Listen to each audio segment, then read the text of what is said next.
Okay, welcome everyone to our special committee of the whole on February 16th, 2021. I see that we have a full complement of councillors with us tonight, and CO Morris, could you please chime in on who we have for staff? Yes, certainly. We have Jennifer Miller, our Manager of Economic Development and Tourism, Art Manhire, Director of Community Services, Carrie Costello, our Director of Corporate Services, Chief Cheeseborough, our Fire Chief, and Jason Barlow, our Manager of Water and Wastewater. And of course, Nadine Bennett is here, our Deputy Clerk. Of course. Great, thank you for that. Any amendments to tonight's agenda? Seeing none. Any disclosure of monetary interest arising from the agenda? None. We have no delegations. We have no adoption of minutes.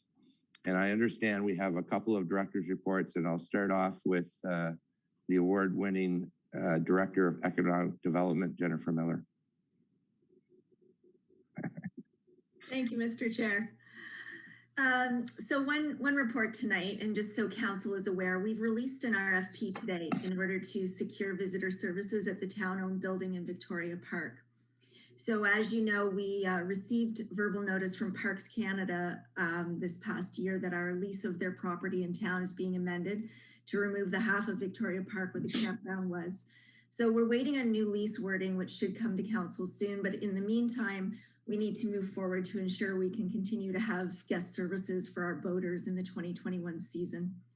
So this RFP, the purpose is to bring boaters up to Beckwith Street and beyond. Services provided will include tourism promotion to boaters, mooring assistance and fee collection, boat pump out operation, and active promotion of Smith Falls businesses, services, events, and activities. So the goal of the successful proponent will be to ensure that every guest to Smith Falls has an outstanding experience and feels the welcoming nature of our town. Okay, thank you for that. Questions, comments from council? No. Thank you, Jennifer. And again, congratulations on the awards that our Economic Development Department, you should have mentioned that, have won and keep on keeping on. Great job. Thank you. And the next one is our Fire Chief, Chief Cheeseborough. And take it away. Thank you, Mr. Chair. As a result of Ontario announcing the return to the Ontario framework and the reopening, we held an emergency control group meeting last Thursday. At that time of the meeting, there was 14 active cases in Lanark, Leeds, Grenville. They received 3 new cases in the past 24 hours. We discussed the town's state of emergency, which the control group determined will remain in effect. We are one of 271 municipalities in Ontario that have remained in a state of emergency, along with 72 First Nations communities to stay in the state of emergency. We discussed the March break announcement being released, and as we know now, that has been pushed back to April the 12th. Depending on today's announcements, that would have had an impact on some municipal services, which included the crossing guards, daycare, and the arena operations. The health unit updated us on the vaccine that they received last week, with vaccination in long-term care homes beginning at the end of last week. There are next steps in the planning for the vaccination, and they're pending based on the supply availability. Waiting for a color zone announcement for the reopening. We are right on the verge of a green and a yellow. Logistics being arranged for Smith Falls Vaccine Center. That's been agreed to be set up upstairs at the Smith Falls Arena.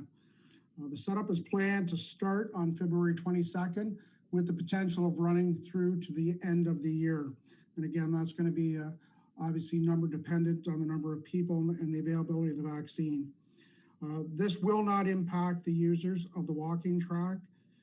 The arena staff have been working with user groups to discuss the possible reopening plans. And the arena groups are also looking at an extended season until late spring if everything goes as scheduled. Vaccines will not be administered in people's homes. And the reason we've put that in there, It's been brought to our attention that there are some scams taking place right now where people are receiving phone calls at their house saying that they would gladly come and do vaccinations at their house. So we're just putting it out to the public to be very, very cautious about the calls they're receiving, and there is no setup for in-home vaccinations. The stay-at-home order was to be lifted on the 16th for Lanark, Leeds, Grenville. And it was determined just based on our numbers of last week that we were classed in the green zone. And it takes 2 weeks of the numbers to be at that stability level for us to stay in that green zone. Unless we have a huge boost in case overnight, we expect when the reopening takes place, we'll remain in the green zone. The municipal facilities, the library discussion, potential reopening plans for next week. And as previously mentioned, Town Hall will remain closed for now. The museums will not be opening. It is their off season. Daycare awaiting news on the March break. And Dr. Stewart has advised that those that can continue to work from home or have the ability to work at home and host online meetings should continue to do that. The risk does continue within the workplaces due to the lunchrooms and the gatherings inside businesses. The discussion was held regarding the evolution of the mask research. What that was there was some information that did come forward. There was a university that did a study and talked about additional masks to be worn. Dr. Stewart did indicate, though, that there is a concern with regards to people's ability to be able to breathe properly if you have to add additional masks. So the current masks that we have that we're using, we're to continue using those. And messages being crafted for the internal, externally today to share the above information. That is my report for this evening, Mr. Chair. Thank you, Chief. Any questions, comments from council? Councilman Mckenna? Thank you, Chief. We're all familiar with the term vaccine hesitation or hesitancy. There's another term, shopping hesitancy. Now that we're opening back up, understandably, many members of the public are still very concerned about going into stores or into our local merchants. I just want to emphasize how much effort our merchants and shopkeepers have gone to making their facilities safe, training their staff, and putting all the safeguards that are required. So if you are comfortable, please get out and shop local. And you can still order online, but there is a hesitancy, and I understand it, but we need to support our local shops and restaurants. And I do hope the public, now that we're back in the green, slowly and at their pace, move back in and start shopping locally. A little paid advertisement on behalf of our merchants. Thank you. Okay, well said. Any other questions? I did have one question, Chief. You mentioned some of the municipal facilities, i.e. the rink, the walking track, the library, the museums. Was there any discussion about the senior center? I've had that question put to me. No, there was not. Although we are still reviewing some of the facilities, and again, we had at our management meeting this morning, there was a discussion surrounding the municipal complex. However, I don't think that that building and that complex has been discussed, but we can certainly look into that. Okay, thanks for that. Thank you. And thanks to all the work. I mean, I don't know how many meetings you guys have had, but we're getting into probably the hundreds now, but thank you very much. I think that's the end of the director's reports, as I understand it. And so we'll move on. We have no correspondence items. And so we're coming to the item priority issues. And 7.1 is Beckwith Street Revitalization, Phase 2. And we're going to have a presentation here. And I know we're all anxiously awaiting this. So we have James Folks from Morrison Hirschfield and Scott Mason from CSW Landscape Architects with us. And we want to welcome you guys. And I know that Troy's here to answer questions as well. And so I'll hand it over to you, and I think we'll share the screen, and we have a presentation to view at this point. Thank you. I'll just wait for the presentation.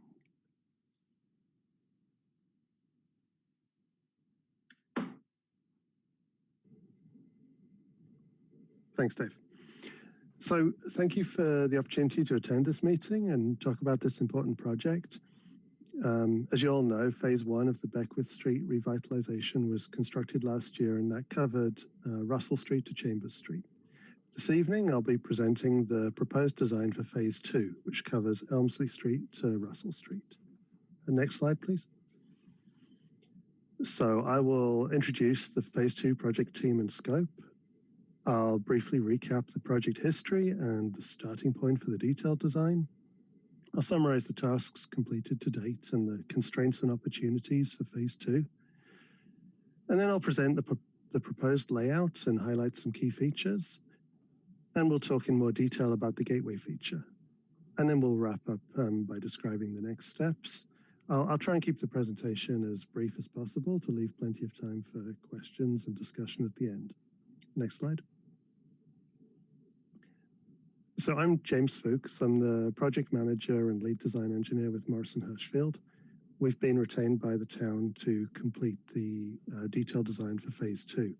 Our overall project team also includes CSW Landscape Architects, and we have Scott with us tonight, and Thurber, who are providing geotechnical engineering. The scope of the project includes reconstruction of the roadway, replacement of the street lighting, traffic signals, replacement of all of the existing underground combined sewers with new separated storm and sanitary sewers, replacement of the water mains, as well as landscaping and streetscaping within the phase 2 project area. And our role is to complete all of the investigations and studies needed for that, the detailed design work, the approvals, and tendering for construction. Next slide, please. So I'm sure you're all well aware of the background and the history of the project. The Smiths Falls strategic plan identified Beckwith Street, the revitalization of Beckwith Street, as a key priority. The guiding principles for the Beckwith Street revitalization were identified by the Downtown Revitalization and Waterfront Integration Master Plan from 2013. Of note for phase 2, whereas phase 1 was primarily within the downtown core revitalization area, shown in pink on that figure. I know that the text is quite small. Phase 2, north of Church Street at least, is within what was termed the top of the town civic precinct, shaded in blue, and you'll see that reflected in the designs. Next slide, please. So there's a lot of previous studies and background work has been carried out, and that's all going into our design work as a starting point. So one of the key items is the complete street concept that has already been implemented south of Russell Street. We'll be implementing essentially the same cross-section, just tailored to suit the local conditions and the specific needs of the phase 2 project area. As you know, the key features of the cross-section are repurposing the existing angled parking to provide space for widened sidewalks, raised cycle tracks on both sides of the street, and parallel parking. The existing traffic arrangement, one lane of traffic in each direction and a turning lane will remain. And there'll be new streetscaping, street furniture, lighting, and trees. At the north end of the street will be, the design reflects the Town Hall campus master plan that's been prepared. And the key feature of that really that impacts our project is the closure of Daniel Street and the conversion of Daniel Street into a new public space or park. Next slide, please. So the previous work also included preparation of this plan, which fleshed out the concepts for the North Gateway area, or the Elmsley and Beckwith intersection. Specifically, the removal of the free-flowing right turn channel, that right turn lane from Elmsley into Beckwith Street, and creation of a much larger boulevard space there, enabling welcome landscaping, gateway landscaping, and welcome signage to be introduced in that area. And you'll see that reflected in the proposed design that we've developed as well. Next slide, please. So what have we done so far? We've carried out our background studies and investigations. CSW have completed an inventory of all of the existing trees within the project area. We went through a 30% design phase, which included preparation of plans that were submitted for review by Troy and his team. We have prepared at least a draft of the environmental compliance approval submission package. That's all the design work for the underground work, the sewers and water main replacements. And we have submitted a draft 60% detailed design package for the whole project. Next slide, please.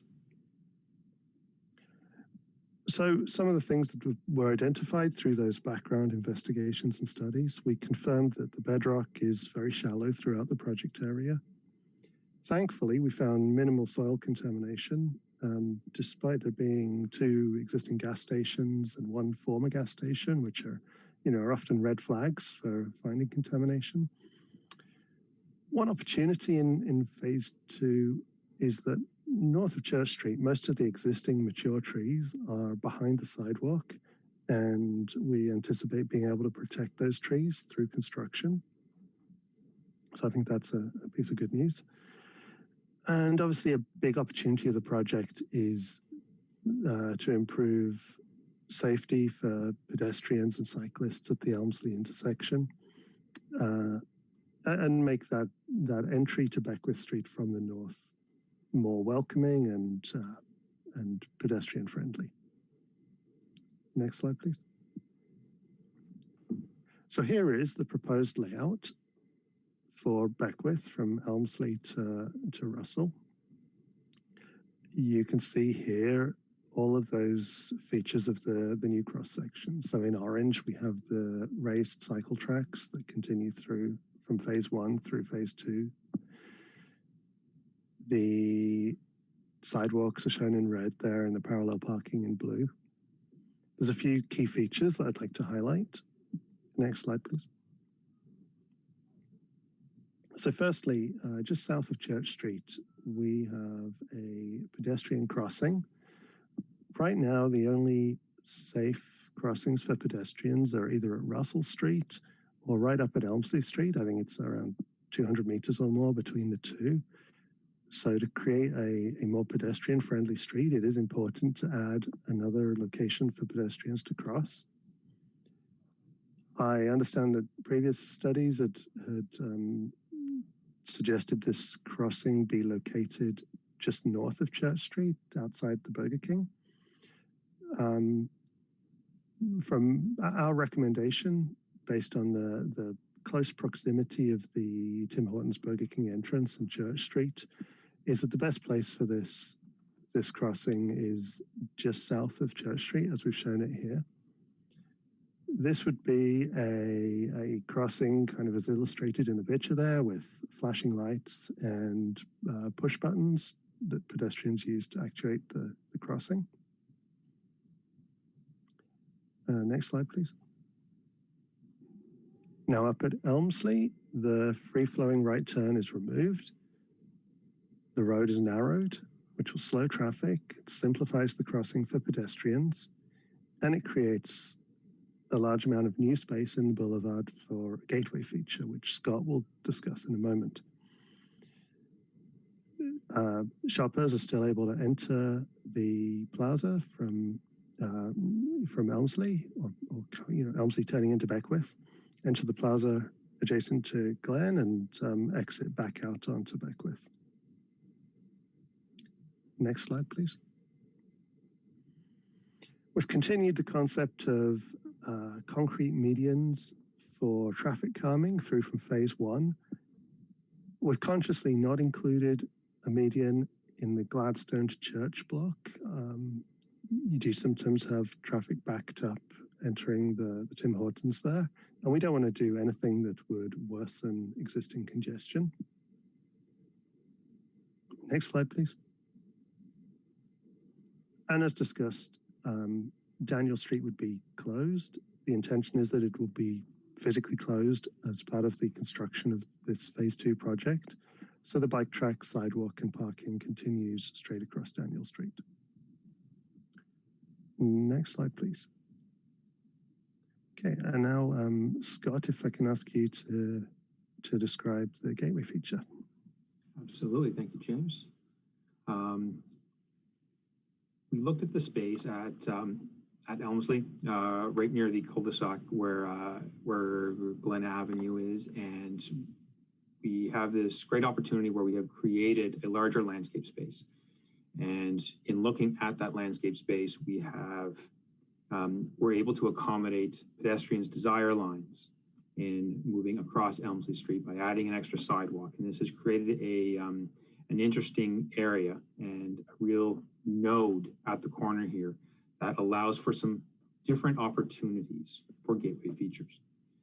So we've looked at it as two different forms in two slightly different situations at this corner. So form option A would be looking at an opportunity for a more horizontal gateway feature. This would be tucked behind the sidewalk, a little bit closer to that cul-de-sac at Glen Avenue.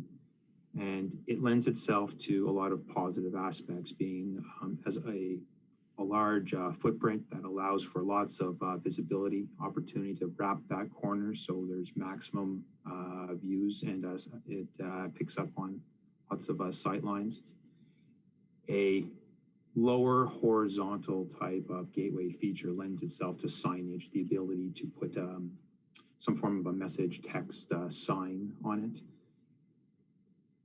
One of the interesting parts is that it would be a one-sided gateway feature, though. The backside would wrap that cul-de-sac at Glen Avenue, and people would really experience it from Beckwith and Elms. But as there is a sidewalk that goes in front of it, it lends itself well to a very pedestrian scale. So it would be something lower and longer and more relatable to the experience of pedestrians who are walking in front of it. The other option that we have, form option B, would be something more upright, more obelisk almost. And this lends itself well to that middle area where it is surrounded by sidewalk on all sides. It's a little bit closer to the roadway. It's not within any sight lines that would impact vehicles, but it brings it a little closer into the intersection where it is even, it has a greater experience. So that vertical form will allow people to experience it from a 360 degrees, all around, all sides of that gateway feature. It would be seen from a farther distance away because it has the opportunity to be something a lot taller. And it would be, there's an opportunity to be very iconic as well, especially since it could be seen from a longer distance. So there's two different forms, both generally at the same location, being this quadrant of the intersection, but it's just about how far, or how close rather, we want to get it to the road and what we want that form to be. And the form is, we feel, really informs the exact location behind all the sidewalks or a little bit closer to the intersection. Next slide, please. And we've come up with a handful of ideas in terms of a theme. And ultimately, we're looking for feedback. We want this to be something special by Smiths Falls, and we don't want to presume anything in our design. So we're looking for information back from everybody. So one example of a strong theme would be option A, being this idea of heritage. There's some beautiful historic and old architecture in the downtown area. And those materials are very unique and we think would lend themselves well as a gateway feature to this downtown area or to this core area. A theme of the railway could also be very interesting and fun. The railway has played a very important part in Smiths Falls past. The canal and the waterfront is also a theme that is very strong and would lend itself well to gateway features. This theme has been used for some of the other signage and other gateway features that the town has used. So we may want to do something different in this exact location, but it is a strong theme nonetheless. So ultimately, there's a few different forms that this gateway feature can take, and there's themes that are very applicable to both of those forms. So, that's it for the gateway feature. Thank you, guys. Thank you, Scott. Next slide, please. So I'll wrap up just by summarizing what comes next for the project, and then hopefully we can engage in some questions and answers and discussion. So right now we're seeking feedback from council before we consult with stakeholders. Probably the most pressing is that the pedestrian crossing details will need to be circulated to the Ministry of Transportation for their review as part of their mandate over Beckwith Street as a connecting link. We'll be completing the environmental compliance. It's the environmental compliance amendment application for the sewer design to get that approval in place ahead of tendering. We are eagerly awaiting council and then public input on the gateway feature concept. And we'll be incorporating all of the feedback that's received and progressing towards a 99% design submission, at which point I believe there'll be further opportunities for review and input before we go to tender. And next slide, that concludes, next slide please, yeah.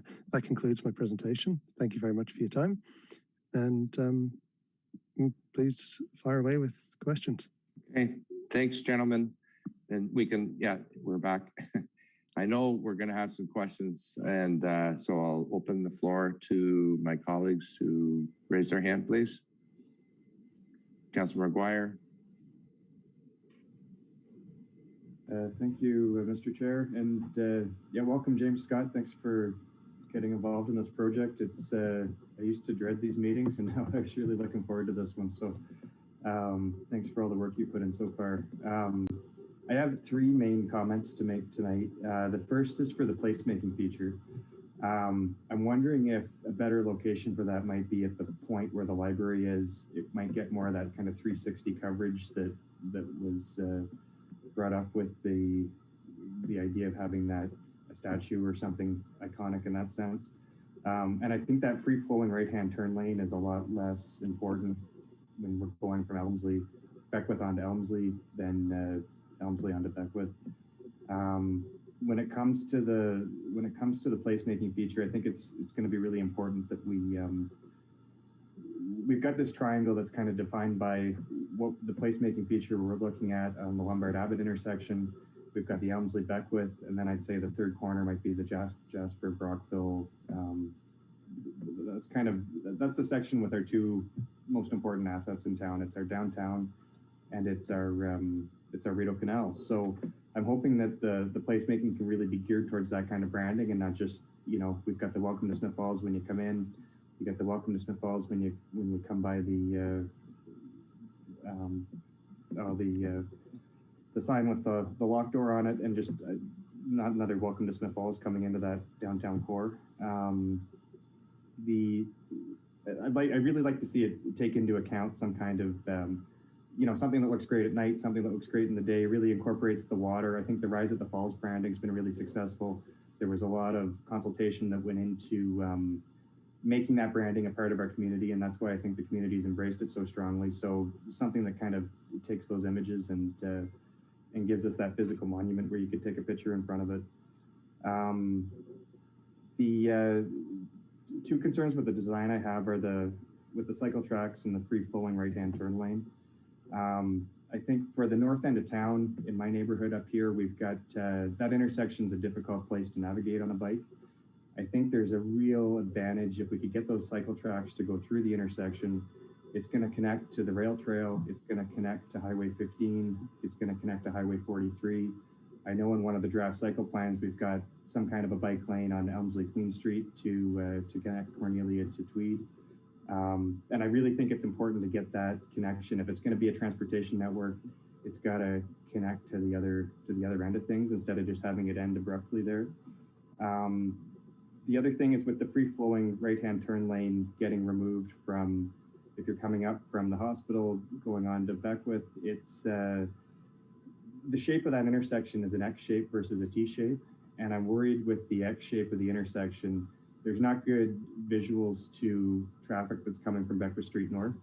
So I'm worried that we won't be able to have a right on red there. And if not, it's going to back up traffic. So I don't think it'd be great to get that slowed down when we're going to, we're installing a right-hand turn lane on the other side of town. And I think that right-hand turn lane on this side of town moves a lot of traffic. So, you know, if there was an opportunity to move that placemaking feature maybe to the point where the library is, or just not have it as, you know, it's quite a big space over there now. It's almost a parkette, but I don't know if that's the best use of that space. I think that I'd like to see some traffic numbers at least that free-flowing right-hand turn lane can be gotten rid of. So those are my comments. Thank you, Mr. Chair. Thank you, Councillor. Lots to unpack there. I don't know if you guys have any comments. Yeah, Scott, do you want to start just by talking about the location of the gateway feature or the placemaking feature? Absolutely. Thank you for the opportunity. Very good feedback. Be happy to jump in and share some thoughts.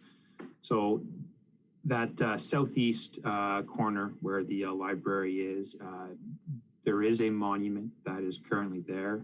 It's a little, it's not very tall, but I have to concede. I have been out there and I walked around. I don't recall what it is, but it's a very distinguished but smaller looking monument. And we do have the concern that anything that we were to put in on that corner would dwarf or hide it. And we didn't want to disrespect that monument and the history that it has at that location.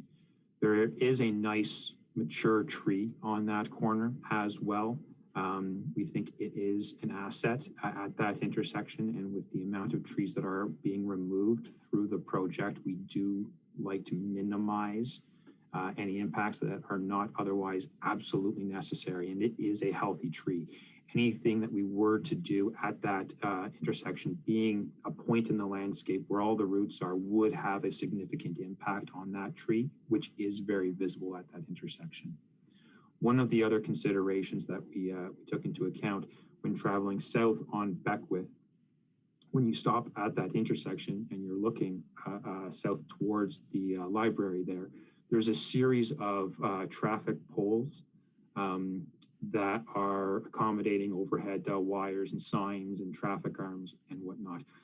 I think there's 3, if not 4 poles. That's all that you see of that intersection. So your view shed towards that corner is very, very hidden. The most prominent view, also the biggest open space that it also does not conflict with any other infrastructure, including trees, is at this location that we're proposing. So we thought that it be the most appropriate to begin our investigations. Thanks for that. I think Mayor Panko, you had your hand up next. Thank you. James and Scott, I appreciate the report. We've been looking forward to this, as Councilman McGuire had indicated. A couple of questions. One, I assume you have traffic counts on that, every section of that intersection at Beckwith and Elmsley. And so one, I guess, the merits of removing the right turn lane from Elmsley, the free-flowing right turn lane from Elmsley to Beckwith.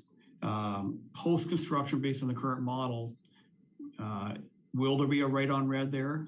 Just looking at it, I'm not sure if that's, if a big gap there that would create some challenges. So I want to understand if that's a possibility. The free-flowing right-hand turn lane in the design from Beckwith on to Elmsley. Again, just wondering about the merits of that. Is there a lot of vehicles? The traffic count's high for that corner, and it would make a very tight corner, which would be very difficult for large vehicles. And to Councilor McGuire's point, does it make more sense to keep the cycling lane flowing through that intersection and wrap it up on the other side? And then I believe there are 2 parking spots, or perhaps just 1 or 2 by the library on the north side of Beckwith that look like they're eliminated. And I was wondering if you can comment on that. When it comes to the PXO at Church, I think that's absolutely necessary at that intersection. And I tend to think a lot of, with the attention to Burger King, especially Tim Hortons there, I would see a lot of people wanting to cross on the north side of that intersection. And just, and again, I know you mentioned it is better on the, I guess, on the south side, but if you can comment further on why that was done that way. And finally, on the gateway feature, I think this is an exciting opportunity for us. I think it's something we obviously probably need a much deeper discussion on. I think I prefer a vertical type of feature there that would have a 360-degree perspective and attraction. I like the suggestions, all 3 suggestions of what the possibilities could be. And I'm just wondering if how we're going to reach consensus on what would be best for that. I know that there's a lot of probably excitement on council for the possibilities here, and we'd have to come up with a method to get to one end result. So those are my questions and comments. I look forward to the feedback. Okay, lots of great points there. Thank you very much. I'll try and address them all in order, and by all means, remind me if I don't cover everything. The question about the right on red from Elmsley into Beckwith. Unfortunately, I don't have the answer to that right now. That's something that I'll have to check with the team and get back to you on. Okay. I understand it's an important question, though, and we'll definitely get that answer. For the right turn lane heading north from Beckwith out onto Elmsley, yeah, I think as you mentioned, the challenge there would be, it would be difficult to make that radius kind of much tighter than it is right now. So we would end up removing the island, but not really making the intersection any smaller, which increases the crosswalk lengths for pedestrians. So it doesn't really create any more space for a gateway feature. So there's a more limited benefit of, or the benefit of removing that island is less. Sorry. In terms of cyclists, the challenge with taking cyclists through the intersection is, to some extent, it's an all or nothing. We could add cycle tracks wrapping around onto Elmsley to the east. We could add that kind of painted treatment so that cyclists can cross the right turn lane and continue north on Beckwith. And we could introduce a turning box so that cyclists can turn onto Elmsley. I think that's definitely something that's worth discussing, whether it would be a benefit. The design right now takes the approach that there are not currently cycling facilities on Elmsley. So it is better to transition the cyclists into traffic. The type of cyclists who are going to be using Elmsley are more confident cyclists, and the safer option is to get them into the traffic well in advance of the intersection so that they have time to get themselves into position. But it's absolutely something that we can explore and discuss further. The PXO, the challenge is that the exit from the Tim Hortons Burger King Plaza, it's almost like another road coming out there. So we would end up having the pedestrian crossing very close to that. I do think it's, I understand that the desire line is definitely on that side of the intersection, and that is where a lot of pedestrians would be wanting to cross. And I think we should probably explore that in a little more detail, just to be able to demonstrate, with a sketch or similar, exactly why it is preferable to have the crosswalk on the south side of the intersection.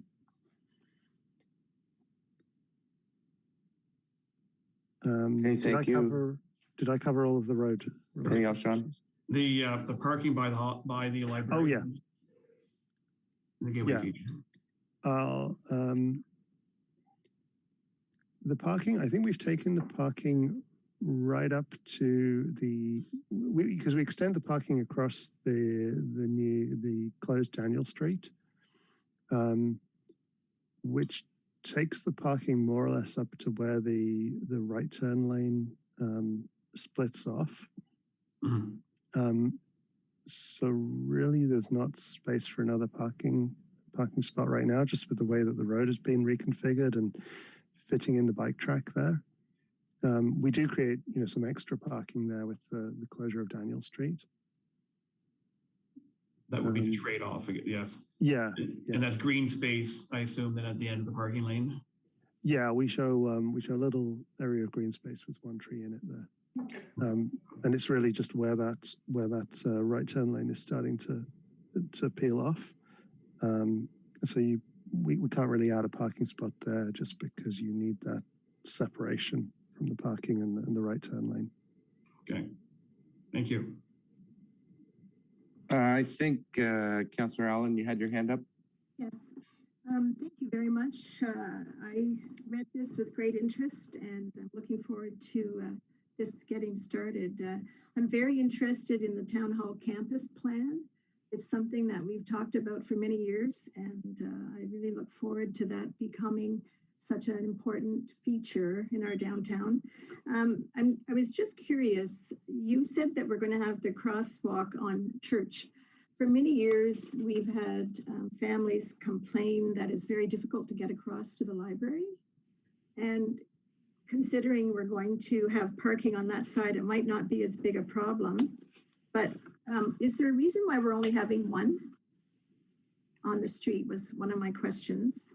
I agree with my colleague, Councillor Chris McGuire, in that I think that the bike lanes should go somewhere. I think that they're going to be used by people who are biking from our Cat Trail and perhaps going out to join to the Rideau Trail. And so they, to me, should go all the way out, whether it's a marking after that intersection. But at the very least, I think they should be going straight rather than the way they are now. It looks like you want them to turn down Elmsley Street. And then you're sort of stopped. So it just seems like they've stopped too quickly. I really would like a heritage feature. I'm biased. I would like to see at some point in time us have a heritage conservation district. Many years ago, we talked about this and had a very good plan done for it. And that would be the opening to that section, you know, our beautiful heritage downtown. So I think an upright lit feature would be amazing. It could be a miniature lighthouse or a railway, some kind of feature with stone or just pillars that would be lit up. There's like so many different ways to honor heritage. Those are my comments for now. Thanks. Thank you for that. You guys have any comments? Yeah, in terms of whether or not to include multiple crossings, Again, I need to get back to you with the specific details, but I believe there may be a concern about, adding too many crossings without enough separation between them. But that's something we can get back to you about. We can confirm. The bike tracks. So as I mentioned, we deliberately brought that bike track into we deliberately have the cyclists merge into traffic well in advance of the intersection so that cyclists can get into position. I understood that the town is completing a cycling study or master plan which will identify cycling routes. So one approach here may be that we effectively we consider where these cycling routes may need to be, and we kind of future-proof this intersection. We make sure that lane widths and so on are wide enough to accommodate bike lanes that can be painted on later once the bike lanes do go somewhere on the other side of the intersection. Or we could explore in more detail making the necessary modifications to the intersection to continue bike lanes through it. We do need to be careful not to kind of accommodate some cycling movements, but make others more difficult. For example, by taking the bike lane round the corner into Elmsley, or accommodating the straight ahead movement, but not putting in provisions for people wanting to turn west onto Elmsley. Okay, I think Director Dunlop had his hand up, and then I have a couple more councilors here. Yeah, Troy.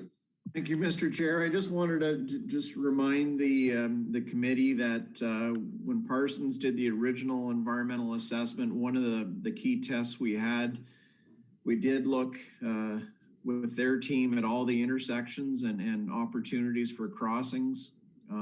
It's important to note that the Ministry of Transportation does hold the final say on any new controlled crossings on the corridor.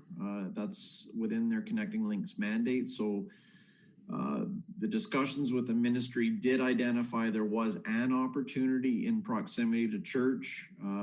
When Morrison Hirschfield's team dove into that a little deeper, certainly looked at the perspective of a crossing on the north side of church. We all agree that that's very much a desire line, but what that does is steals very crucial and essentially left turn pocket space that we all know is in very short supply at that intersection. So the addition of a crossing in that location will impact the traffic flow at that site and potentially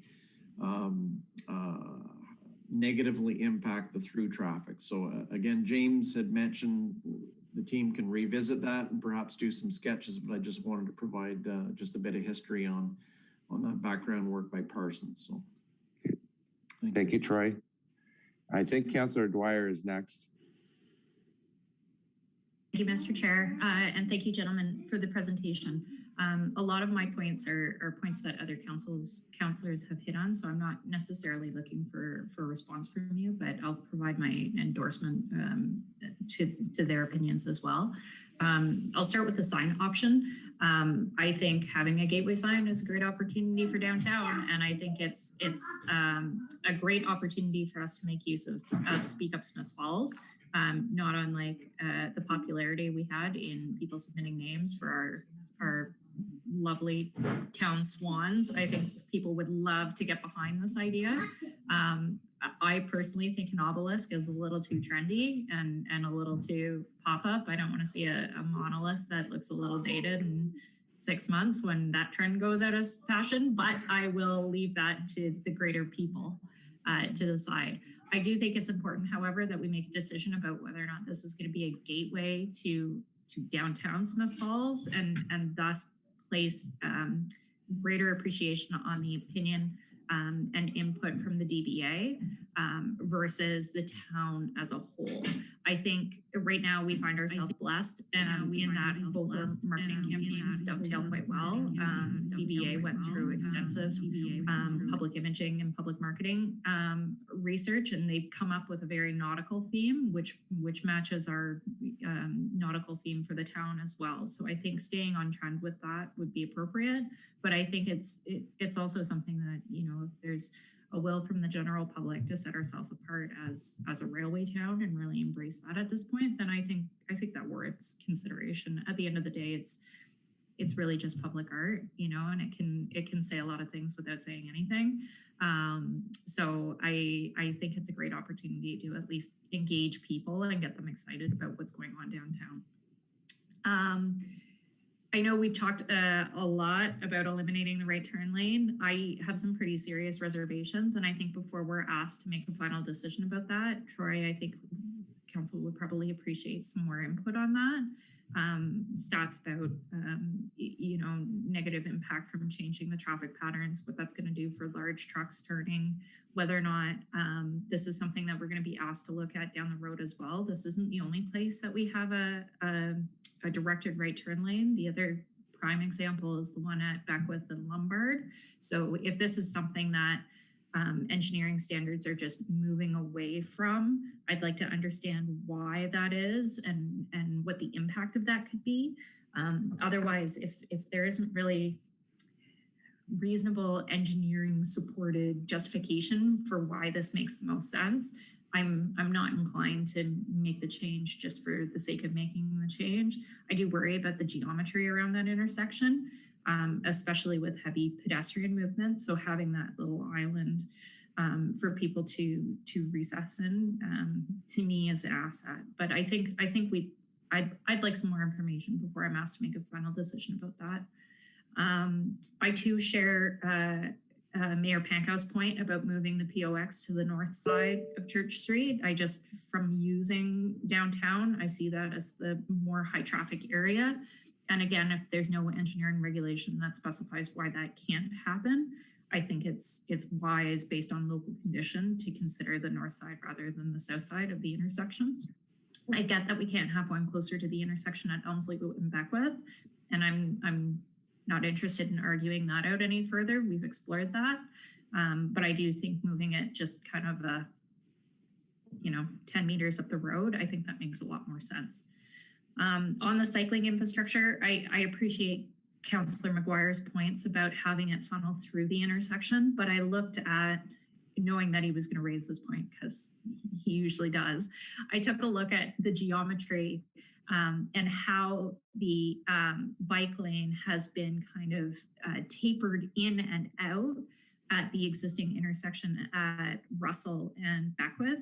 And it does make me wonder whether or not creating that taper on the other side of the Elmsley Street intersection is just too chaotic within that road allowance. You already have an intersection where you've got two gas stations with driveways that are not terribly well defined, and perhaps that's something we can fix, Director Dunlop. But in the meantime, you still have two very auto heavy uses there. And I think to throw in the tapering of this bike infrastructure there as well is just a bit of a recipe for disaster. And at the same time, I think that terminating it at the library gives us ample opportunity to consider that as kind of a trailhead hub or a bike infrastructure hub. At some point, it's going to have to end. So to me, it makes sense to kind of wrap that up with a neat bow at Kinsman Park. So that's all my comments and questions. I'm not looking for any responses from James or Scott tonight. So thank you. Thanks for the presentation. Thank you for that. Okay, Councilman Mckenna is next. He's anxious. Not anxious at all. Thank you, Mr. Chair, and enjoying the conversation from my colleagues. Thank you for this work. In general, supportive of just about everything you've recommended, including putting the pedestrian crossing on the south side of Church. The reason I say that is when I looked across, there is no marking at all. So give me a marking or give me an indication where I should cross, and I will go to that, and there is where I will cross. The majority of people will just follow it when it's finally marked. Right now, there's nothing, and so I look for any opening and run across and put my life in peril. So I think a marking on the south side will be fine. People will look for it, and that will be what will guide them. I do like the idea of enhancing the island at the large intersection by taking out that free-flowing right-hand turn. I think as long as Director Dunlop and the ministry are happy with a set of lights there with the right-hand turn, I'd be comfortable. I think that is the space that we want for our visual gateway to the downtown. And I think it's the ideal spot for it. My final comment is over 50 years ago, Council of the Day were designing a park, a Centennial Park for the 100th anniversary of Canada. And my concern about your options for the feature of the gateway is I say all three of those are heritage features, not there's heritage and then the canal and then the rail. Those are all heritage. And what the Centennial forefathers did over 50 years ago is they were looking ahead to say, what's the next 50 or 100 years going to look like? They weren't looking back. I have nothing wrong with heritage. I think we have a beautiful heritage. Is there not something we can do to be looking forward, as I say, rising at the falls and not always looking back and putting up more rails and more park related? And I just think it's time to be looking ahead, and that might be a feature where we could put something a lot more modern and inviting people to our growing, vibrant community that is changing and adapting and not always looking back. We're looking forward. So those are my comments, and I like just about everything that you've recommended. Okay, thank you, Councillor. Councillor Alford? Yeah, you're next. Thanks, Mr. Chair. Yeah, we've all been excited to see this, and we're all excited to get started on it. So thanks for bringing us some visuals so we can start dreaming. The PXO on the south side, I think I would echo Councilor McKenna's.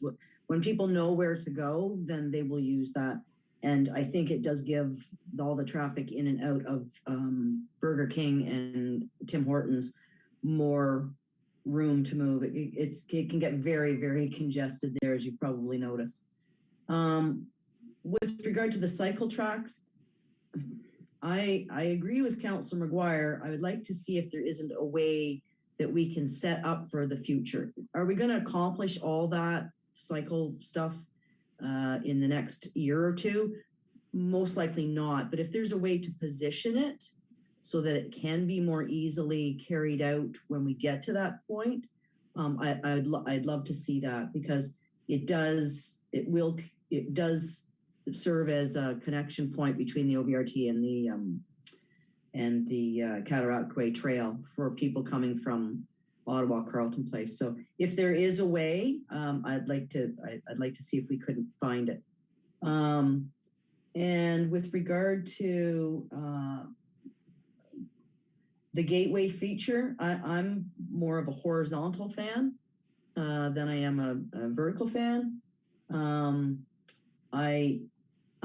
always predisposed to the river and rails. That's a great hook for this town, and it continues to be a great hook for this town.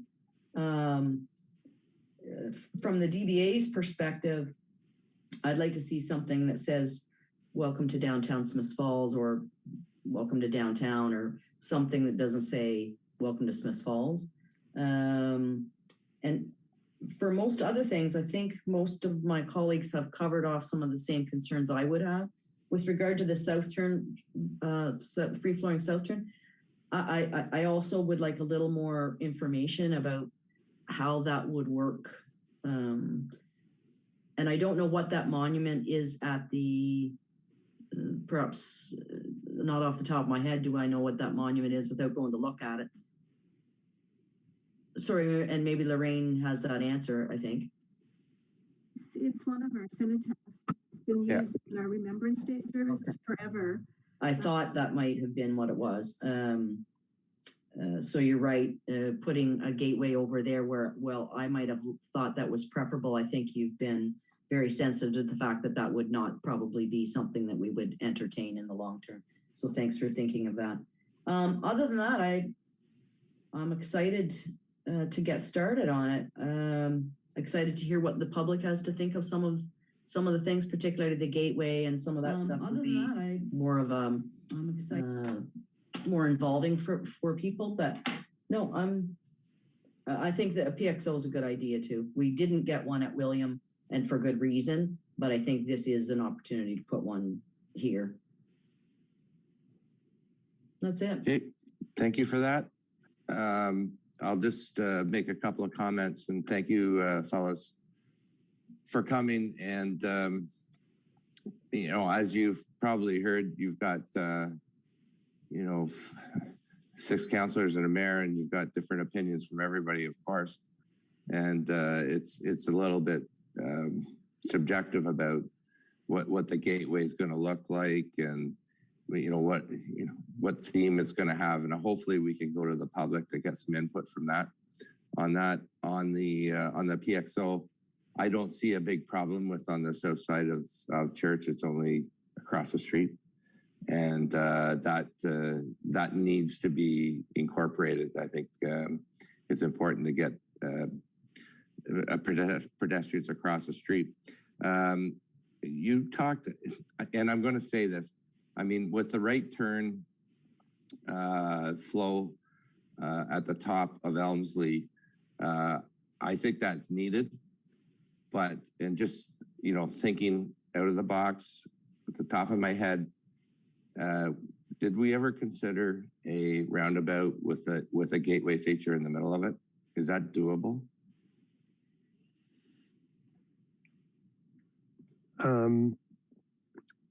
I don't know, Troy, can you comment on whether that's been looked at in the past? If I could frame it this way, the land requirements for a multi-lane roundabout, which it would have to be, that would also include tractor trailers, etc., would take a very huge footprint at that intersection, including impact on the library property as well. We did review that as an example. We looked at that with the Lombard Abbott intersection, and it was actually quite sobering to see the amount of real estate it takes for a multi-lane roundabout. So, I just thinking about the traffic flow, you know, coming off Elmsley to downtown, and you know, if I'm not sure. I know the mayor asked about is there going to be a right-hand turn available at the top of the street? I think the answer was yes, but you know it's gonna. I'm wondering if how stackable the traffic's going to be going down Elmsley, because that's a busy intersection. It's a gateway into town, of course, and I hesitate to lose that flowing right turn, but I guess we're going to get more information on that. Other than that, the other question I had at the end of your presentation, you're talking about going to stakeholders. What is the plan in terms of going to the public? Are we going to have a presentation? I know it's not really, we could have one virtually, but at this point, we're not going to have one like we had the last time. Thank you, Troy. Chair, I think, you know, we've heard a lot of items from council to consider with the team tonight. We're going to go back and circle back to those and have a discussion. We most certainly want to use the Speak Up Smiths Falls tool to hear about gateway features. It is our intent to upload the designs in their 60% form for general feedback. We also will be reaching out with direct engagement to the property owners now that they have we'll call it a tangible fabric to start to ask questions about or get feedback on. So we do have a targeted audience there. But most certainly, we do plan to have these plans available for comment on the town's website, and in particular, the landing page that was created for Beckwith Street. I should emphasize, I think everyone is aware, Morrison and Hirschfield's assignment is to implement the complete street. So it's refining the details of that cross section as opposed to discussing that cross section. So I know it's a passionate topic, but it's important that we understand their assignment going forward. Thank you. Okay, thanks for that. Okay, Councilman McGuire, you got something else? Thank you, Mr. Chair. I'm wondering, with the PXO, is the technology up to a point yet where we can sync it with the traffic lights? So if you want to cross, you press the button, but it doesn't actually turn on until it's in sync? Troy. Through the chair, no, PXOs always operate independently. If they were timed in with lights, they would be, in a sense, essentially traffic signals for pedestrians, much like what you see at Lavinia at the intersection to Victoria Park. So the whole nature of PXOs is they're activated on demand, and they have a very short cycle relative to a traffic signal. So that's part of the allure to them. They're fast, they're convenient, and they don't hold up traffic as long. So not to mention the capital cost is, I believe, about 20 to 25% of a conventional signal.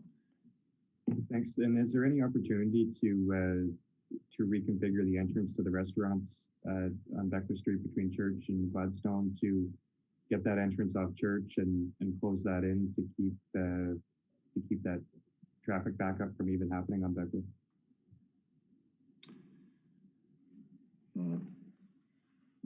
Through the chair, Councilor McGuire, I think I'd have to get you to repeat that. I didn't quite catch that. If you could.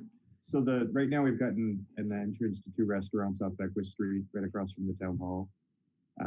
But it's an awkward location where there's a lot of left-hand turns and people coming in and out, heavy traffic in and out. So I'm wondering, would there be an opportunity to close off that entrance, have the only entrance off Church Street, and then that might solve some of these POX issues and increase the parking a little bit? Just an idea to throw it out there. I'm not. That would have significant impact on the landowner and business owners there. That would be very profound impact on those properties.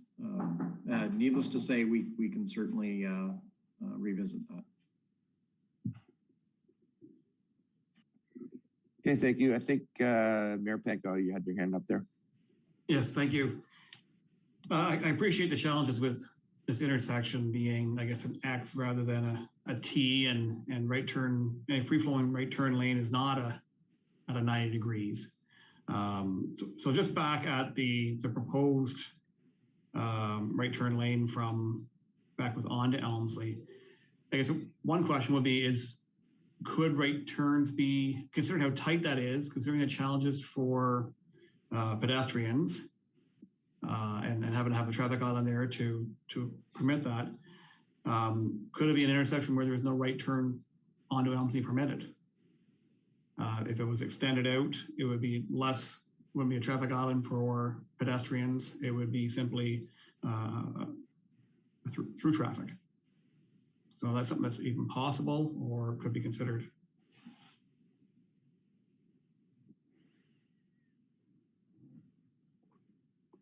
We'd have to look at the impacts that would have on traffic. But it's something we could look at. Thank you. I mean, do you mean just going straight down Elmsley rather than getting onto Beckwith? So coming up Beckwith, rather than have the right turn lane onto Elmsley, there is no right turn lane there. So so basically, the continuation of the sidewalk would go out further, meaning there's still a fairly short distance for pedestrian crossing, not having to have a crossing to an island and a crossing from there. It would just be no right turn lane off of Beckwith onto Elmsley East. Thought. Okay. Okay, I don't see any more questions or comments, and I do, Councilman McGuire. Thanks, Mr. Chair. I love Beckford Street. I think the memorial in front of the library was put up by the Women's Auxiliary of the Great War Memorial Association. And I think we need to ask ourselves the question of, is that the right location for that memorial? Everybody knows it's there, but how many people can say that that's where the names of our World War I veterans are on? There's one nursing sister that's on the memorial. It's kind of out of the way, and it's far enough out of the way that it's hard to see the names or the writing on it.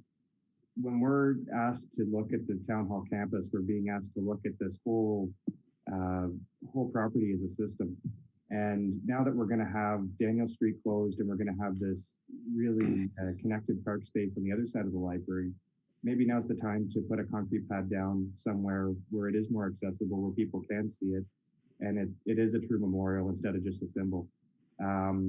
I think that space in front of the library is really underrated. I wouldn't want us to see us lose an opportunity because it's a once in a generation opportunity right now. I think, and just to reiterate, I feel really strongly about the bike lanes continuing through that intersection. As somebody who lives on the north end that goes through that a lot, it's an awkward spot on a bike. And I think if we look at where the bike lane ends at Chambers and Beckwith, even if it's just a couple lines on the asphalt that delineate it coming out the other side, at least we've got that infrastructure in place for when the cycle plans expand. So thank you.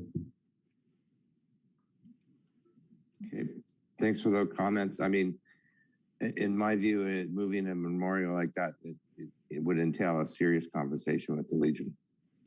It's been there forever, so. Anybody else? Okay, I want to thank James and Scott for coming. We're going to continue to talk about this. Hopefully, we've given you some input that you were looking for tonight and some questions to be answered. And we look forward to working with you in the days ahead. So thank you for coming. Some great food for thought. This is a great project. I'm certainly excited. So thank you all for your feedback. Okay. Thank you. Good stuff. Thank you, guys. We'll see you soon. Okay. Take care, guys. Bye. You can stick around if you want. It's all exciting stuff. So I'm gonna go chase some kids upstairs. okay. Yeah. Same. Bye, guys. Okay, we'll move on to the next report that we have, 7.2 Water Systems Non-Revenue Water Reduction Strategy with Jason Barlow. Good evening. Jason. Thank you, Chairperson Brennan, Mayor, members of Council. Tonight I bring forward report 2021-013, and it's the Water Systems Non-Revenue Water Reduction Strategy. It's a February 2021 update. The purpose of the report is to provide Council with an update to the plan presented in June of 2020, which was the non-revenue water plan. And it was one of the key recommendations of the service sustainability reviews for the water treatment plant and water systems and distribution system. The background, as outlined in the June report 2020-070, there were some administrative recommendations that were brought forward so that we could have a greater accountability for the non-revenue water in the system. Those items are listed 1 through 7 on the report. And from that, we come to our analysis and options for the update. And the action plan and tracking of the water we treat in our systems has shown some early and promising results. The tracking of the water usage through efficiencies in our flushing stations, bleeder valve operation, along with increased attention to repairing leaks and breaks within the system, has enabled the town to more accurately account for and reduce the accounted for water in the system. You can see under table 1, we took the last 5 months of the year, August, September, October, November, December, and we compared the total flows for each month with last year's 2020 numbers. And you can see that there is a significant decrease in our treated water that was put out into the system in 2020 compared to those previous years. I can also report that that continues in 2021 so far. So January and early part of February, we're seeing the same results. You can look at the water production data. We have a reduction of 56,000 cubic meters of water that we accounted for compared to 2019, and over 104,000 cubic meters of unaccounted for treated water compared to 2019 from 2020.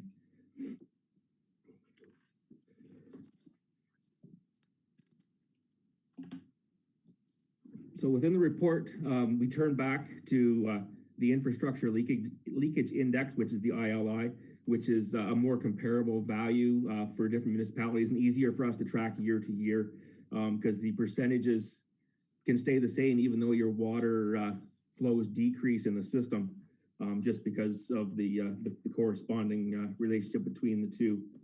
You can see that this year's ILI was 10.2, which is a reduction from the previous 4 or 5 years based on the reporting last year. And we're still out of the range of real loss management accountability, but we're making those steps and we're preparing to see that number decrease hopefully this year and all following years. It's broken up in 2 different sections in 2020. I did a January to July number, which comes out around 7.2, and also an August to September value, which was much lower at the 3.1, which brings us within an area that we're more comfortable with. These values are hard to say that they're the true value of the system because of the bi-monthly billing that we have with the town. So it was hard to estimate what values were just for August to December and what were January to July. So it was hard to break up that July, August value because of the high flows with the summer, the hot months. I didn't want to move those numbers around too much. So that's why I put the little comment on that they're approximate values and unaudited. So from the report, we have some action items. I'll go through them quickly. The first one was to purchase correlation equipment. That's been approved in our 2020 budget, and we're hoping in the near future to be able to look at completing that task.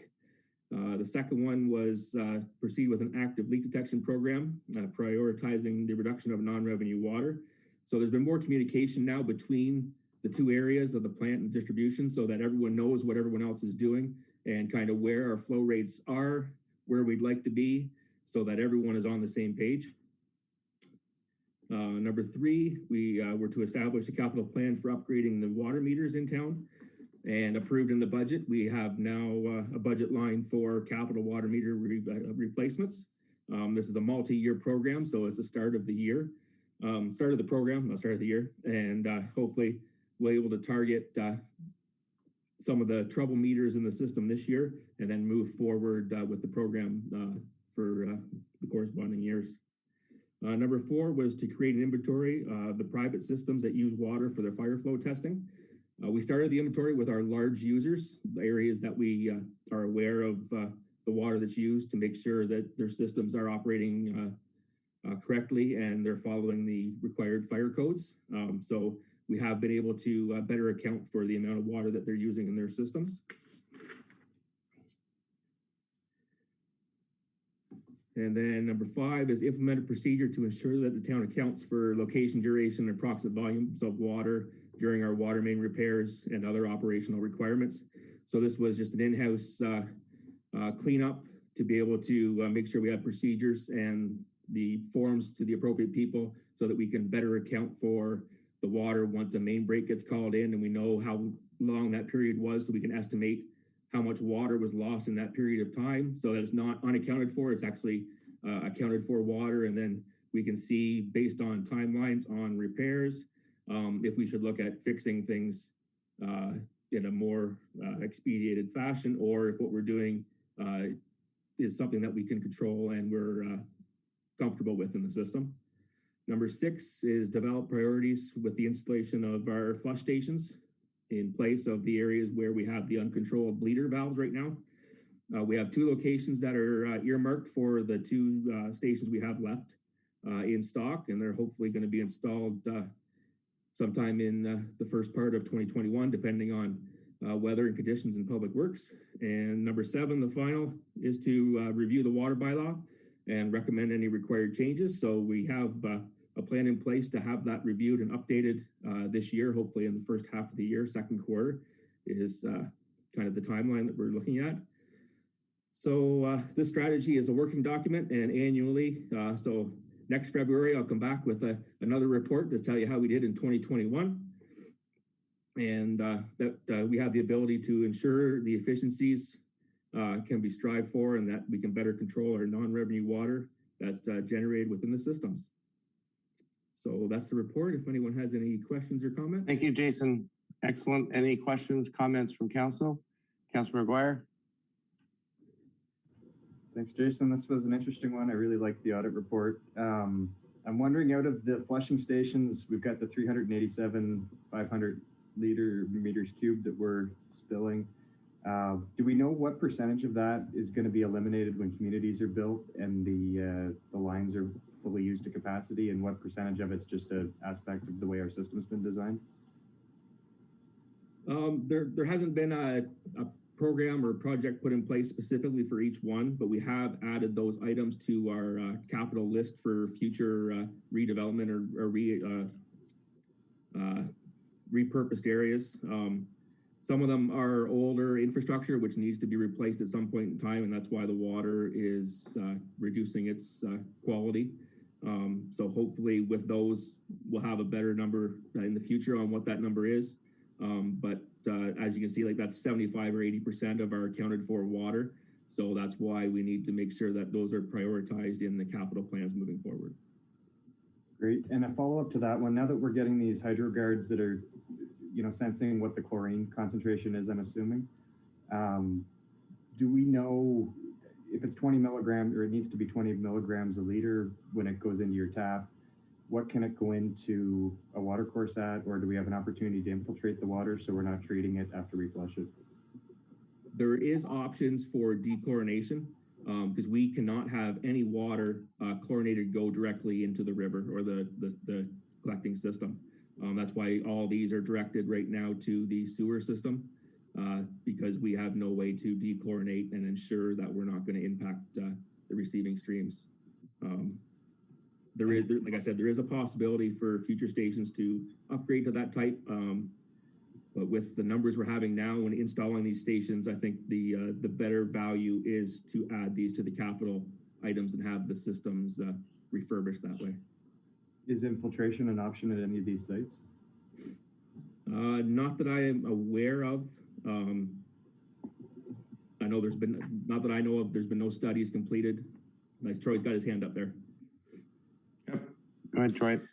Through the chair, with our wastewater network right now is, I think, around 65 kilometers of sanitary lines, and about 50% of that, or 30 kilometers of our system, is combined. So in a lot of the older areas of town, we simply don't have storm sewers even as an option. Certainly not sending it to a plant would be an appeal.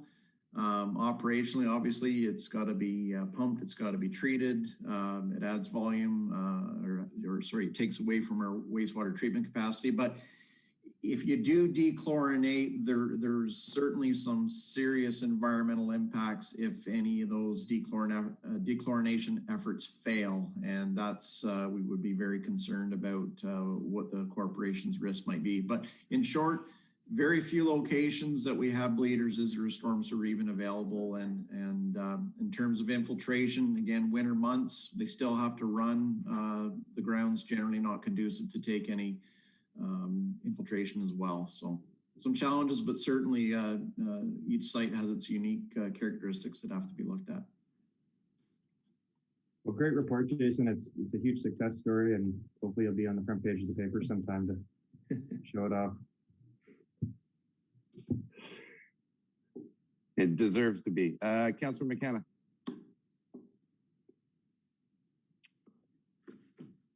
Thank you, Mr. Barlow, for the report and I agree with Councilor McGuire that it's great progress on identifying where our water is actually going. And it's a very precious resource, as we all know.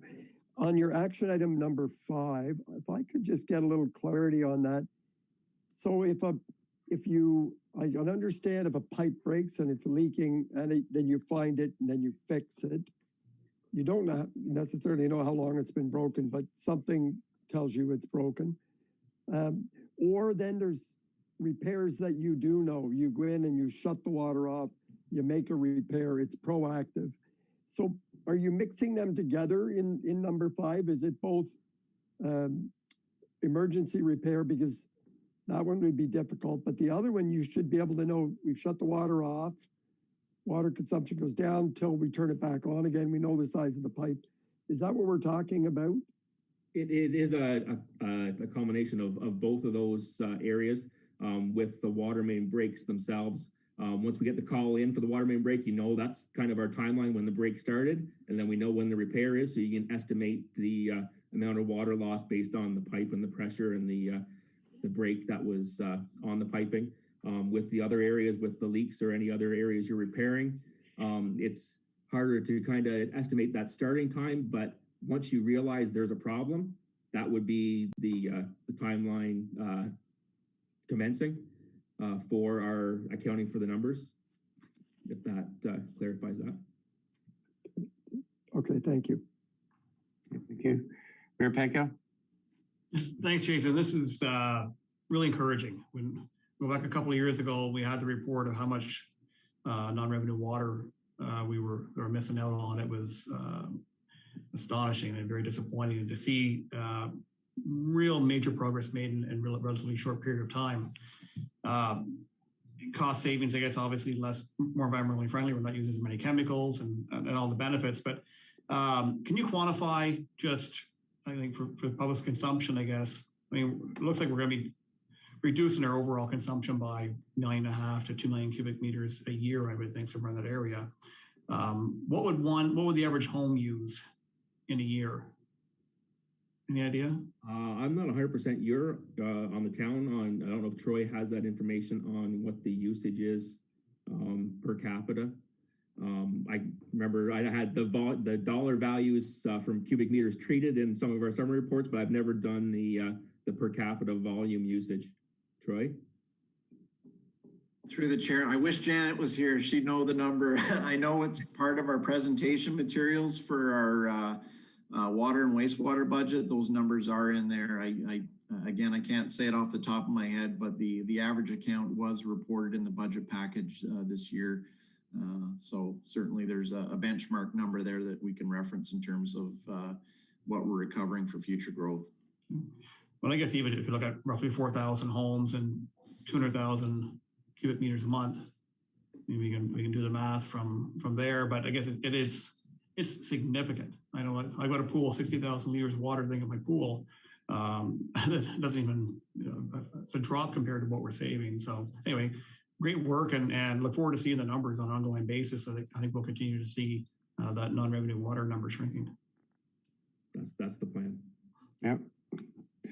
Great work.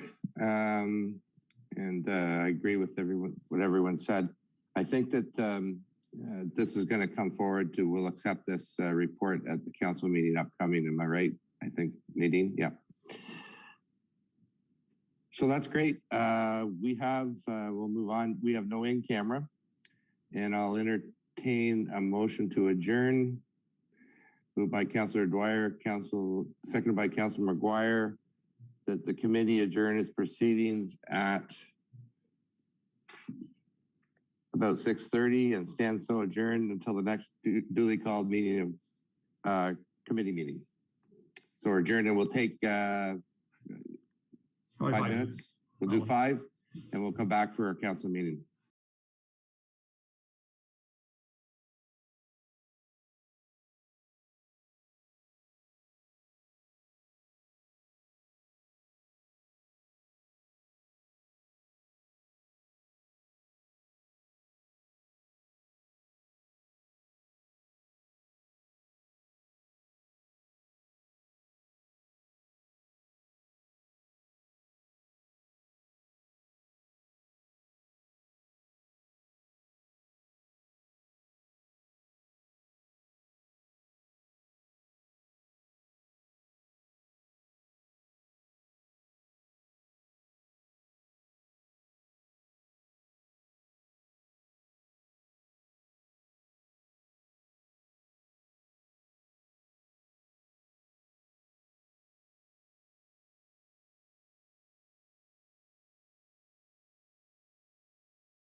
Welcome back to this regular meeting of Smith Falls Town Council for Tuesday, February 16th.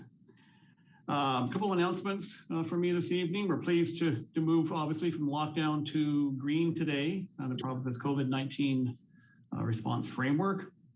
It's the lowest of the 5 possible measures.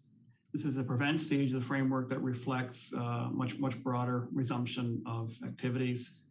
Change will allow retailers, restaurants, most personal services businesses to reopen to serve their customers. This is very welcome news. We hope that through the continued commitment of all of our citizens and visitors, following public health protocols, we keep our community safe from COVID-19. And for more information, please see the Health Unit website at healthunit.org. And this was touched upon briefly in our committee of whole meeting earlier, but the town is excited to announce that a cooperative effort between our Economic Development Department, Smith Falls and District Chamber of Commerce, and a number of participating businesses last year was recognized by EDCO, the Economic Development Council of Ontario. Congratulations to all involved for this award, which was announced recently at the EDCO conference for the work on the recent marketing programs to support our local businesses. The town was awarded the Community Economic Development Rural Award for Picnic, which I'm sure so many people participated in, and Shop Local campaigns. Again, something that's well utilized. These small microeconomic injection programs have been well received by the business community, now been recognized provincially by their impact. And of course, it helped connect our small business community to their customers and able to help them get through some of the challenges of the COVID-19 crisis. A very special thank you to Jennifer Miller and Becky Allen from our Economic Development Department, and to the Chamber of Commerce Manager, Leslie Richardson, for her willingness to partner with the town to better support Smith Falls businesses. Also tonight, just want to express thanks on behalf of council to our public works crews who we're all aware were out overnight and throughout the day clearing, I think, what has been our biggest snowfall of the winter. I think about 20 centimeters fell. So for homeowners and businesses, please be patient. Crews are working diligently, and we'll get things snow removed as quickly as possible. But even this morning, it was pretty remarkable how much snow had been removed in such a short period of time. So thank you to all of our public works crews who have been out there working away.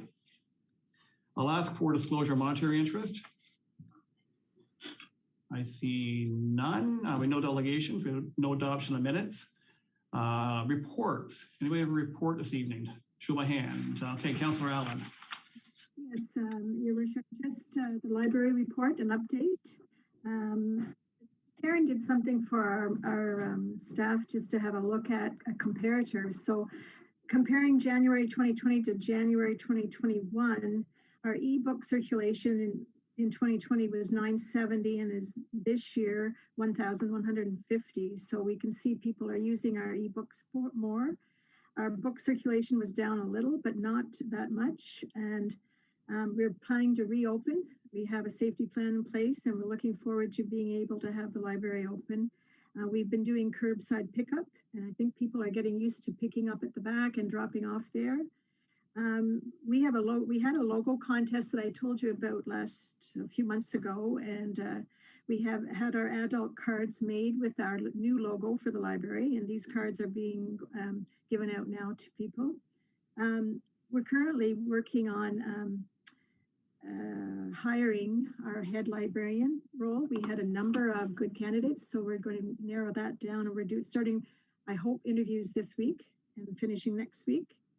The programs for February in the library include Book Lovers Virtual Valentine's Party, Lego Challenge, Get Outdoors Club, Virtual Teen Night, and Virtual Maker Space.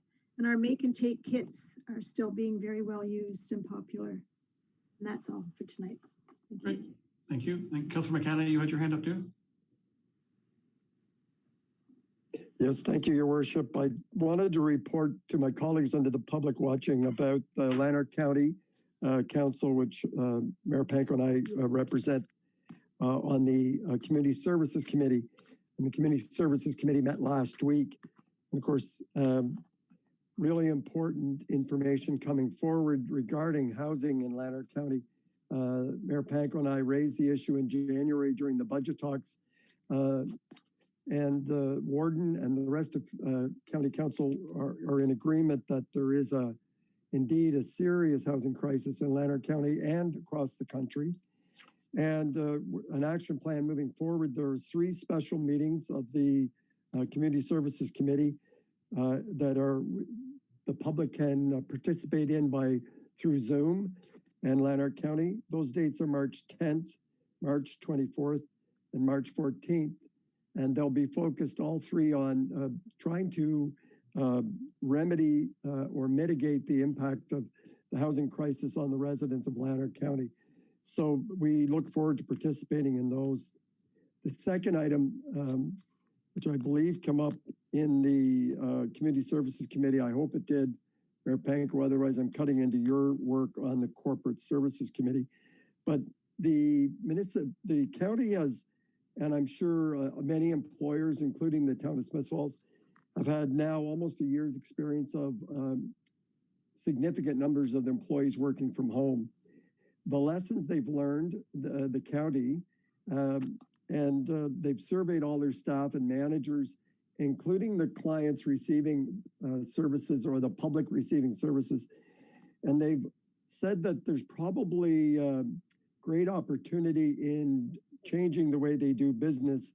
So they've developed a working from home policy that guides the work of the employees, the managers, the county, and the general public on how they can actually get improved services from some employees at the county working from home.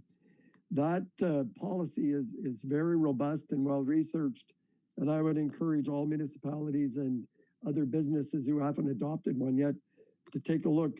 It has long-term implications for office space, how we do business. So we're already learning from the pandemic, and this may be some of the silver lining that we're going forward with. The last thing is, as you know, the provincial government, Mr. Ford's government, didn't wait till the end of the pandemic to express his concern with the situation in the long-term care homes and the deaths related to COVID. And he and Minister Elliott struck a commission to look into the long-term care situation. Their work is actively underway, and the Wardens Caucus of Eastern Ontario and the Association of Municipalities Ontario have both submitted briefs to the commission on how we could do things differently to protect our most vulnerable citizens. So that work will be wrapping up in the not too distant future. It won't be the last work, but I'm looking forward to how we can improve the care to our citizens of long-term care, in particular regards to the impact that COVID has had on them. Thank you, Your Worship. Thank you very much. Any other reports this evening? Councilor Dwyer? Thank you, Mayor Pankow. It's not often that I do a super in-depth report for real, but every couple months there's a meaningful enough movement on public initiatives that I think it's warranted. So with council's indulgence, please bear with me as I make my way through my notes.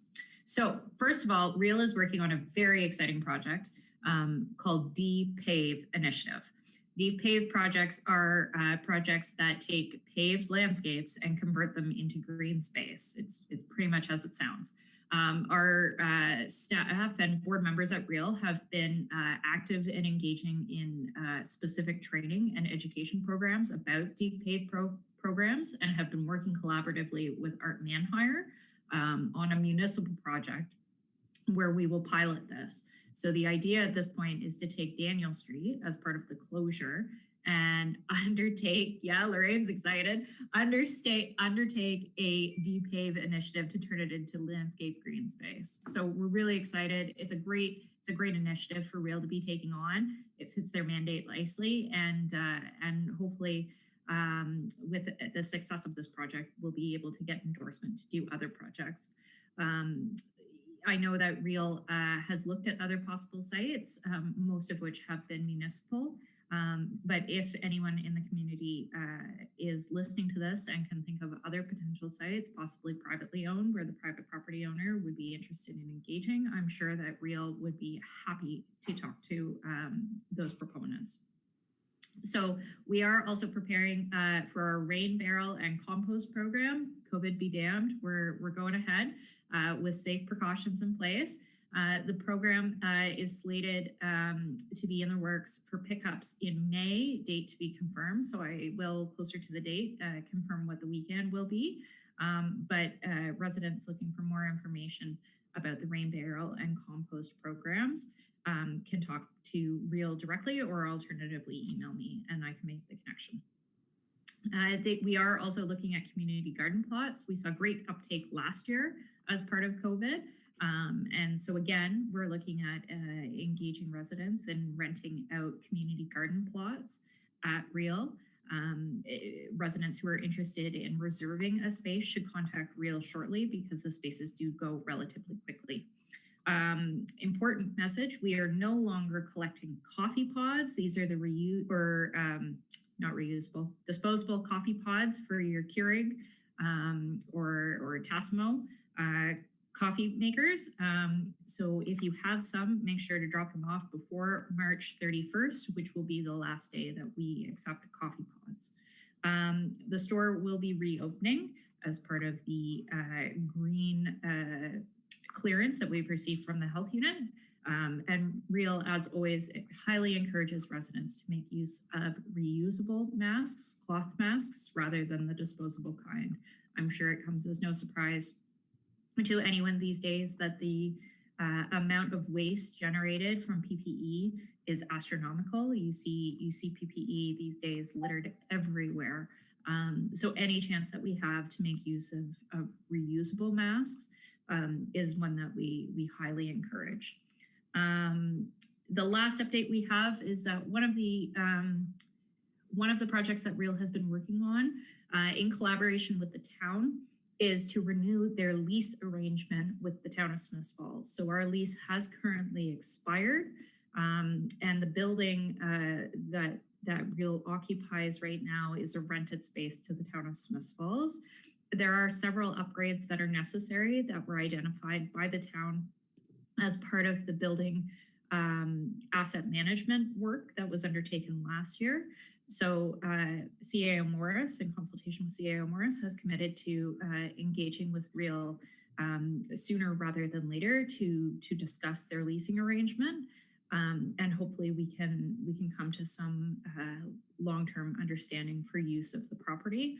And at that point, that of course will come back to council. So I'll keep you posted on where that is and all the other fun initiatives that Real is undertaking in the spring of this year. Great. Thank you, Councillor Dwyer. Any further reports?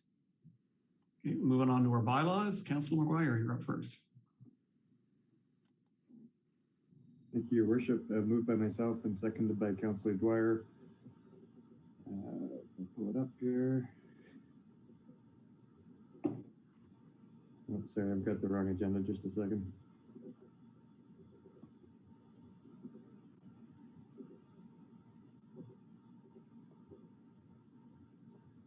All right, so moved by myself and seconded by Councillor Dwyer that a bylaw to authorize an exemption to procurement bylaw 7850-2004 be received and read a first time and taken as read a second time. Thank you. Moved by Councillor McGuire, seconded by Councillor Dwyer, that a bylaw to authorize an exemption to procurement bylaw 7850-2004 be received at a first time and taken as read a second time. All in favor? Carry. Discussion, Councillor McGuire. So this came from our manager of water wastewater treatment, Jason Barlow. There's several purchases that are in the capital budget for this year that are really hard to source, and there's limited suppliers. So after doing their due diligence, staff came to us with an exemption to the procurement bylaw for leak detection equipment that's budgeted for about $40,000.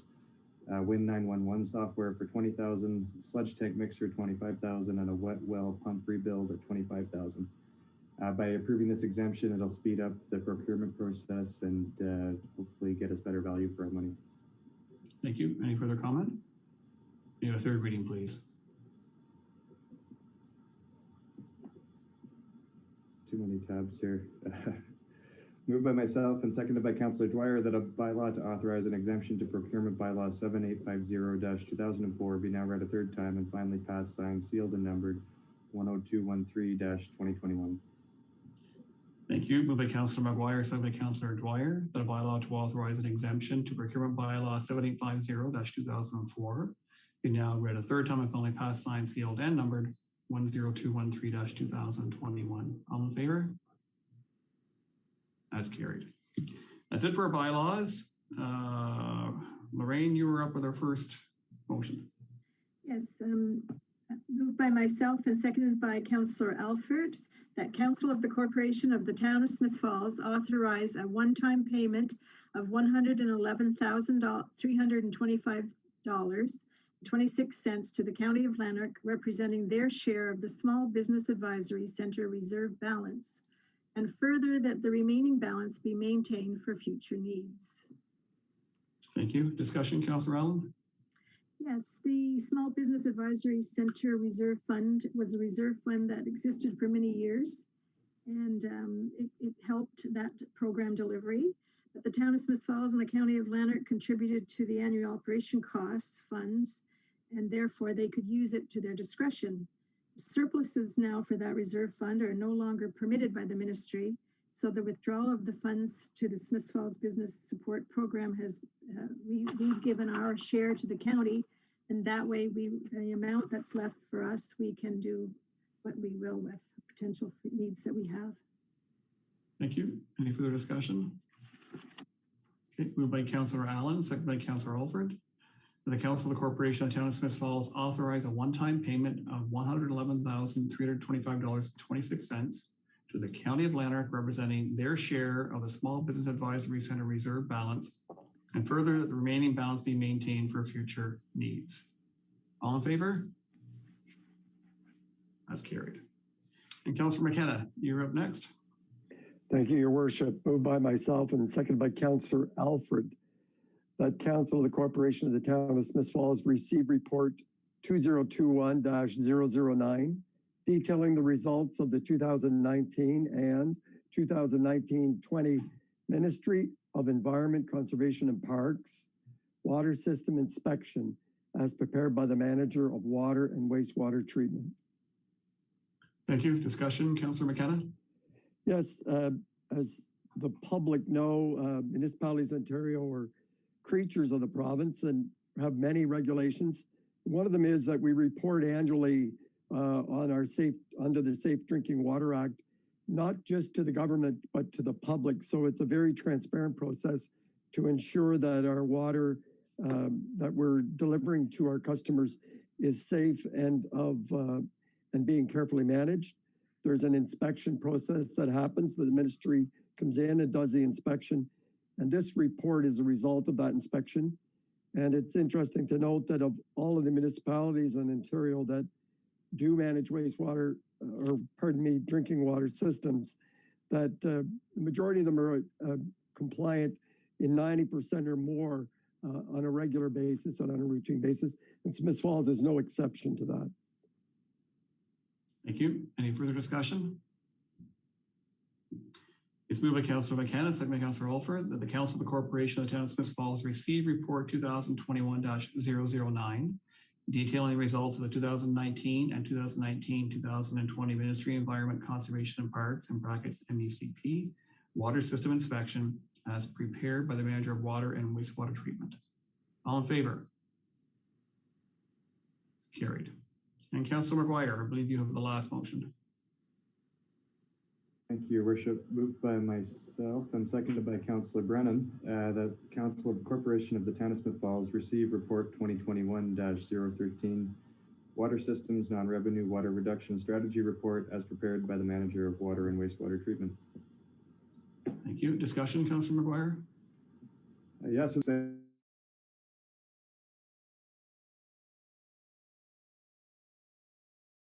had 7 recommendations for the water and wastewater treatment plant because we realized that for every liter of water we were selling, we had to clean about 2 liters. So those 7 things were purchase leak detection equipment that we just approved in the bylaw for procurement, get an active leak detection program, establish a capital plan to upgrade water meters, create an inventory of private systems for fire flow testing so we can quantify that, implement a procedure to ensure that we can better track water main repairs and the water that's consumed when we have a leak, and develop priorities for flush stations that go from uncontrolled, where it just bleeds 24/7, to installing these HydroGuard sensors that can detect the chlorine concentration, so it's only bleeding when it's below standard, and review the water bylaw to recommend any required changes, penalties, or fines to deter the theft of water. So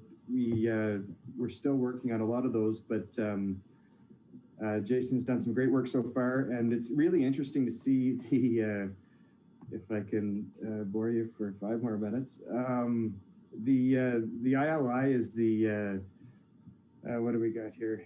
It's the Infrastructure Leakage Index. So we were over a D, in the D range before when we first started this. Just in the first 6 months or so of Jason and his team getting to work on this stuff, we're down into the B range, and I wouldn't be surprised if we're in the A by next February. So it's a really successful effort, and it's finding efficiencies, it's saving money, and hopefully at the end of the day, it'll have an impact on our water bills. So thank you to Jason and everybody at the water treatment plant. Thank you. Any further discussion? No, it's moved by Councillor McGuire, second by Councillor Brennan, that the Council of the Corporation of the Town of Smith Falls receive Report 2021-13, Water Systems Non-Revenue Water Reduction Strategy Report as prepared by the Manager of Water and Wastewater Treatment. All in favor? Excellent, thank you. Inquiries or announcements? Councillor Brennan. Okay, so I have a question tonight, and I had to look it up, but it's pretty interesting. So the question is, who is Michael Carroll? Councillor Dwyer. Okay. Would he be the namesake for Carroll Crescent? No. Oh. No, he might be. I don't think so. That's not. I was going to say, I don't think that's wrong. So Michael Carroll. Councillor Allen first. Oh, go ahead. There was a teacher for many years, Miss Carroll, that was loved. Was that his mother? No. Okay. McKenna. My husband's yelling no. So Michael Carroll ran a grocery store in the 1860s on Beckwith Street.